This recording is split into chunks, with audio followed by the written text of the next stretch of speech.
Hello friends, આજે હું તમારી સાથે મારો સન્ડેનો વ્લોગ શેર કરવાની છું.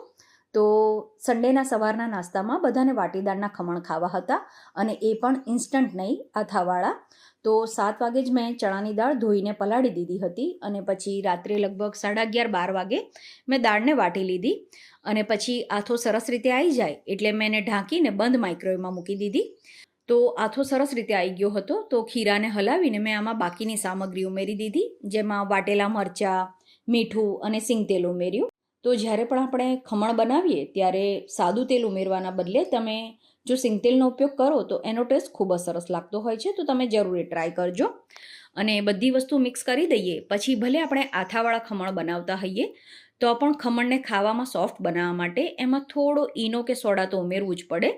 તો અહીંયા મેં સોડા એડ કર્યો છે અને સોડા ઉમેરીને પણ ખીરાને સરસ રીતે મિક્સ કરી દીધું.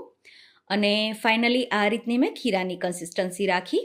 પછી આ રીતે એક મોટી થાળી લીધી છે. આ મેં સ્પેશિયલ ખમણ બનાવવા માટે જ પરચેસ કરી છે. તો એમાં સરસ રીતે તેલ લગાવી દીધું અને પછી ખમણનું જે ખીરું તૈયાર કર્યું હતું એ આમાં લઈ લીધું. પછી આટલી મોટી થાળી છે એટલે ઢોકળિયામાં કે પેલી મલ્ટી કડાઈમાં તો આવી ના રહે, એટલે મેં તગારામાં આ રીતે પાણી ગરમ થવા માટે મૂક્યું હતું અને પછી જે માઇક્રોવેવ સાથે સ્ટેન્ડ આવતું હોય છે એ જ મેં યુઝ કર્યું છે. અને ખમણની થાળી એમાં મૂકીને એના ઉપર બીજું નાનું તગારું ઢાંકી દીધું અને પછી સહેજ પણ વરાળ બહાર ના નીકળે એ માટે આ રીતે 2 મોટા નેપકિનથી એને કવર કરી દીધું અને હાઈ ફ્લેમ ઉપર મેં આને 20 મિનિટ માટે બાફી લીધા. 20 મિનિટ પછી ખમણ એકદમ સરસ રીતે બફાઈ ગયા હતા. તો ખમણને તરત તો યુઝ કરવાના ના હોય, ઓલવેઝ ખમણને બનાવીને આપણે એને લગભગ 20 મિનિટ કે અડધો કલાક તો ઠંડા થવા દેવા પડે. તો ખમણને 20 મિનિટ ઠંડા કરી લીધા પછી આ રીતે નાના ટુકડામાં એને કટ કરી લીધા હતા અને પછી એના વઘારમાં પણ સિંગતેલનો જ ઉપયોગ કર્યો છે. તો સિંગતેલને સરસ રીતે ગરમ કરીને એમાં રાઈ અને લીલા મરચાં ઉમેરી દીધા. તો આ રીતે વઘારામાં એડ કર્યો છે અને છેલ્લે થોડી સમારેલી કોથમીર ઉમેરી દીધી.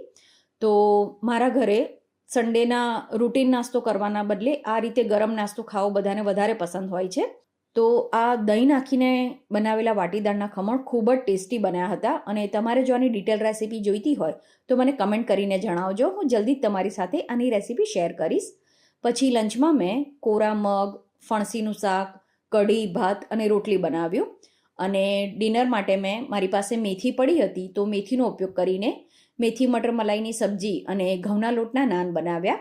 તો તમે સન્ડેના શું બનાવ્યું એ મને કમેન્ટ કરીને જરૂરથી જણાવજો અને તમને આજનો વ્લોગ કેવો લાગ્યો એ પણ મને કહેજો.